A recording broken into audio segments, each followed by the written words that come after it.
Telugu digital media network లో political కేటగిరీలో number 1 కేవలం 72 గంటల్లో 1,50,00,000 వ్యూస్ పైగా పాపులర్ టీవీ నెట్వర్క్. నమస్కారం అమ్మ, మీ పేరు?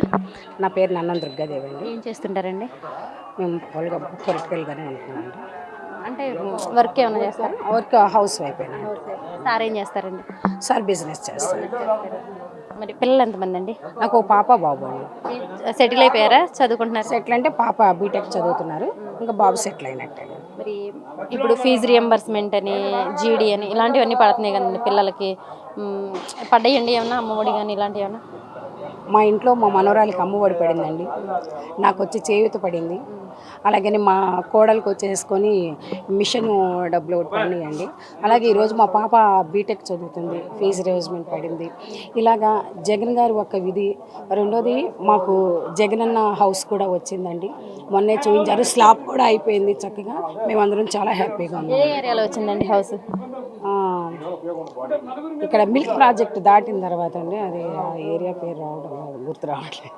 ఎక్కడ వచ్చింది? విజయవాడ సరౌండింగ్స్ లో వచ్చింది. విజయవాడకి దగ్గరలోనండి. ఇప్పుడు మనకు వైఎస్ఆర్ కాలనీ ఉంది కదా, దానికి కొంచెం ముందు అనమాట అండి. అంటే విజయవాడ లాంటి సిటీలో ఒక స్థలం కొనుక్కోవాలంటే సామాన్యుల వల్ల కాదండి అది. కానీ అలాంటిది మీకు అక్కడ ఇల్లు వచ్చిందంటే మీరు చాలా హ్యాపీ అనుకుంటా. హ్యాపీ అంటే అసలు ఒక రకంగా అది మాకు పండగ అనుకోవాలండి. హ్యాపీ అంటే కాసేపు ఉండి వెళ్ళిపోతుంది, పండగ అంటే ఏ రోజో వస్తుంది.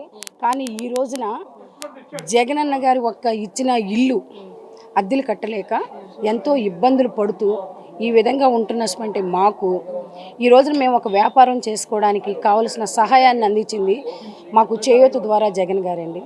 అలాగే పిల్లల్ని గవర్నమెంట్ స్కూల్లో వేస్తుంటే ఎట్లా ఉంటుందో, మేము ఫీజులు కట్టుకోలేమని అనుకుంటే నేనంటూ ఉన్నాను అనేసుకొని వస్తే పాపకు అమ్మఒడి అయిపడింది. పాపని ఇంటర్మీడియట్తో ఆపేద్దాము అనేసుకొని అనుకుంటే జగన్ గారు, నేను విద్యా దీవెన వేస్తానమ్మా, మీరేం భయపడక్కర్లా, మీ పిల్లలు ఎంతమంది ఉన్నా సరే నేను వేస్తాను, చదివించండి అనేసుకొని మరి జగన్ గారు చెప్పడం జరిగింది. దాంతో నేను ఆంధ్ర లయోలా కాలేజీలో మా పాపని ఈరోజు నాకు కట్టి చదివిస్తున్నానండి. కానీ చాలా ఎంతంటే జగన్ గారి గురించి మేము ఎంత చెప్పినా కూడా అది తక్కువే అనిపిస్తుంది.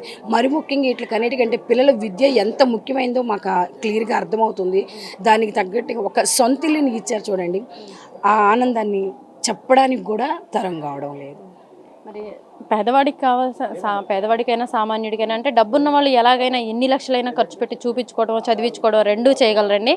మరి పేదవాళ్ళు చదువు విద్య గురించి చాలా బాగుందని చెప్పారు. వైద్యం అండి, వైద్యం చేయించుకోవాలన్నా చాలా కష్టం. పేదవాళ్ళు ఏదైనా చిన్న జబ్బు వస్తున్నా బయటికి వెళ్తే లక్షలు వేలకు వేలు అవుతున్నాయండి, స్కానింగ్లని అవన్నీ ఇవన్నీ. మరి వైద్య విషయానికి వచ్చేసరికి ఎలా ఉందండి? మేడం మీకు ఒక్క చిన్న మాట అండి, మాది చిట్టినగర్ ప్రాంతం, అంత బాగా సమ్ ఏరియా.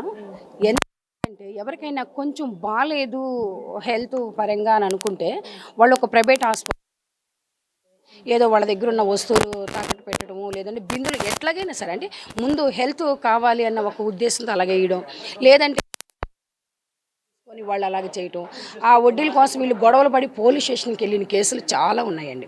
అయితే ఈ రోజున మన జగన్ గారు వచ్చిన తర్వాత ఇక్కడ ఇట్లాంటి ప్రదేశం ఉంది, ఇంత లేబర్ ఉన్నారు కాబట్టి వీళ్ళకి ఒక హాస్పిటల్ కట్టించాలనేసుకొని మన కలరా హాస్పిటల్లో, అంటే కలరా హాస్పిటల్ ఎప్పుడు మా చిన్నతనంలో, ఇప్పుడైతే అది సచివాలయం కింద అవన్నీ మారిపోయినాయి. అక్కడ ఈ రోజున ఒక హెల్త్ కేర్ సెంటర్ ఒకటి పెట్టారు మేడం. అక్కడ ఫీవర్ దగ్గర నుంచి సెలైన్ ఎక్కించేంత వరకు ప్రతి ఒక్క బ్లడ్ టెస్ట్ కూడా అలా చేస్తే ఫస్ట్ ఎవరికి తెలియక అమ్మో అక్కడికి వెళ్తే అంత పెద్ద హాస్పిటల్ ఉంది, అక్కడికి వెళ్తే వాళ్ళు కూడా ఫీజు అడుగుతారని అనుకున్నారు. కానీ అక్కడికి ఒక్క ఆధార్ కార్డు ఒక్కడ తీసుకెళ్తే చాలండి, ఇక రెండు మనం అక్కడ తీసుకెళ్ళక్కర్లేదు. ఎంత అంటే ₹1 ఖర్చు లేకుండా వాళ్ళు ట్యాబ్లెట్స్తో సమితం అనమాట అంత చక్కగా ఇచ్చి ఈ రోజున అలా వెళ్ళగలుగుతున్నారు. పేదవాళ్ళు కూడా అప్పులు చేసుకోకుండా వైద్యాన్ని పొందగలుగుతున్నారు అంటే అది జగన్మోహన్ రావు గారు పెట్టిన ఒక భిక్ష అండి. అసలు అది మాకు అందరికి కూడాను, ఎందుకంటే పుణ్యానికి ఇచ్చింది ఏదైనా అది భిక్షగానే ఉంటుంది. ఆయన మా నుంచి ఏమీ ఆశించలేదండి. మమ్మల్ని అక్క చెల్లెల కింద, అమ్మల కింద, లేదనుకుంటే అమ్మమ్మల కింద, తాతయ్యల కింద మా పిల్లల్ని పట్టుకొని మా మేనమామ నేను అని చెప్పినటువంటి ఒక నాయకుడు ఎవరైనా ఉన్నారు అని అంటే ఏకైక వ్యక్తి ఒక జగన్మోహన్ రెడ్డి గారు. మా విజయవాడలో మొన్న జరిగిన సంఘటనే కూటమికి భయాన్ని కల్పించింది అనేసుకొని ఒకటి చెప్పాలి మేడం.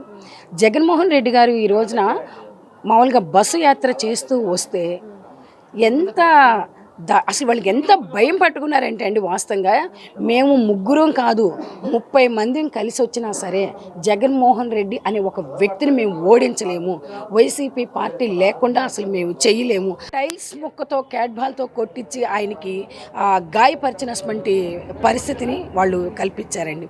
ఒక విషయం చెప్పాలంటే అది ఆయన ప్రాణానికి ముప్పు.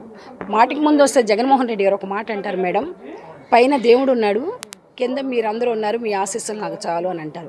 నిజంగా ప్రజల ఆదరాభిమానం ఎప్పుడూ ఉంటుంది, కానీ దేవుని ఆశీస్సులు ఉన్నాయి కాబట్టి కంటికి ఈ భాగాన్ని తగిలింది మేడం. ఒక్క అరంగుళం కిందకు వస్తే కన్ను పోతుంది, ఒక్క అరంగుళం పక్కకి వెళ్తే కంతకు తగిలితే ప్రాణం పోతుంది. కావాలని చేయించుకున్నారు. గతంలో కోడికత్తి డ్రామా ఆడారు, ఇప్పుడేమో గులకరాయి డ్రామా ఆడారని కూడా అంటున్నారు కదండి. మేడం ఆ రోజు జరిగింది కోడికత్తి కేసు అని అడగడానికి ఆ రోజున చంద్రబాబు నాయుడు గారు ఉన్నారు. ఆయన ముఖ్యమంత్రిగా ఉండగా మనం ఎవరైనా ఏమైనా చేయడానికి కుదురుతుందా మేడం? అసలు ఒక విషయంగాను వాళ్ళ అండర్లో వాళ్ళ మనుషులు, వాళ్ళ సెక్యూరిటీ అంతా వాళ్ళు ఉంటారు. అలాంటప్పుడు ఏంటి, వీళ్ళు ఒకటి ఆలోచించాలి మేడం. కత్తులు గన్నులు పట్టుకొని వస్తే మనుషులు దొరికిపోతారు, ఎలాగో దూరం నుంచి చేస్తే అలాగ రాదు అన్న ఒక ఉద్దేశంతో వాళ్ళు అలాగ పెట్టుకోవటం జరుగుతుంది. అయితే ఇంకొక విషయం ఏంటంటే, కత్తులు ఏంటంటే నెతుకుతారు. ఇప్పుడు కోడి కత్తి అనేది ఒక చిన్న కత్తి అండి, కానీ అది ఎంత సాఫ్ట్గా ఉంటుందనేది వాళ్ళకి తెలుసు. కాకపోతే బురద వేయాలన్న ఒక ఉద్దేశంతో అలాగేశారు. మేడం ఇది మీరు గమనించారా?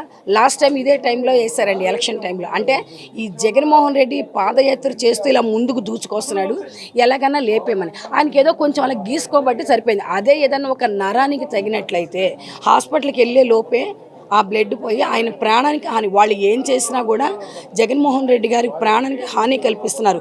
మేడం ఒక్కటండి, ఆయన చేసినటువంటి సంక్షేమ పథకాలు ఏదైతే ఉన్నాయో అది ప్రజల్లో బాగా నిండిపోయి ఉన్నాయి. అవి ప్రజల గుండెల్లో వినికిపోయి ఎవరు వచ్చినా, ఎట్లాంటి దళారులు వచ్చినా సరే, ఎంతమంది కూటమిగా కలిసి వచ్చినా సరే ఈ రోజున జగన్మోహన్ రెడ్డి గారిని ఎదుర్కోలేరు. ఎందుకంటే వాళ్ళ దగ్గర జగన్మోహన్ రెడ్డి గారికి మేమున్నాం అని పబ్లిక్ ముందుకు వస్తున్నారు. కాబట్టి ఈ రోజున ఎన్ని కూటములు వచ్చినా జనం వస్తున్నారండి. కానీ నా హైపర్ ఆది గారు పిఠాపురంలో ప్రచారం చేస్తూ తల్లికి చెల్లికే న్యాయం చేయలేదు, ఆయన ఇంట్లోనే న్యాయం చేయలేదు, ప్రజలకు మీకే న్యాయం చేస్తారని చెప్పేసి అంటున్నారు కదండి. మేడం ఒక విషయం అండి, తల్లికి చెల్లికి అని అంటే అది ఫ్యామిలీలో ఆయన గారు పడ్డటువంటి కష్టాలు, ఆయన గారు పార్టీలోకి వచ్చిన తర్వాత ఆయన మీద పెట్టినటువంటి కేసులు, మరి సార్ పార్టీలోకి వచ్చినాక ఆయన చేసినటువంటి జైలు శిక్ష ఎంత కఠినంగా చూశారో ఆయన చవి చూశారు. ఆయన ఏమనుకున్నారంటే, నేను ఎట్లాగైనా పడ్డాను, నేను ఎలాగైనా ఉన్నాను, కానీ నా వాళ్ళను కూడా ఆ విధంగా వీళ్ళందరూ కలిసి ఇలా బయటికి లాగి ఎందులో ఇరికించడానికి చూస్తున్నారనేసుకొని, అమ్మ నేనున్నాను కాబట్టి ఇంక మనకేం పర్వాలేదు అనేసుకొని అన్నారు. అసలు విజయమ్మ గారి గురించి ఎత్తడానికి ఎవరికైనా నోర్లుంటే నాలుగు కట్ చేసేయాలండి. ఏకంగా దమ్ము ధైర్యం ఎవరికైనా ఉంటే ఆవిడ ఒకటే అనింది, నా బిడ్డ ప్రజల కోసమే పుట్టాడు, నా భర్త ప్రజలకే సేవ చేశాడు, అట్లాంటి కుటుంబంలో నా బిడ్డ ఈరోజు ఉన్నాడు, మాకేం అక్కర్లేదన్నారు అనేసుకొని విజయమ్మ గారు తను ఎంతగానో కన్నీళ్లతో ఆ రోజు ఆనంద బాష్పాలని వెల్లడించారు మేడం. అయితే రెండోది, మన ఫ్యామిలీలో కూడా ప్రతి ఒక్కరి ఫ్యామిలీలో కూడానండి తల్లికి పిల్లకి పడదు, భర్తకి భార్యకి పడదు, అత్తకి మామకి పడదు, ఇలాగ ప్రతి ఒక్కటి కూడా పడదు. అయితే వీళ్ళు ఏం చేశారంటే షర్మిలమ్మ గారిని కావాలని రెచ్చగొట్టి షర్మిలమ్మ గారిని బయటికి తీసుకురావడం జరిగింది.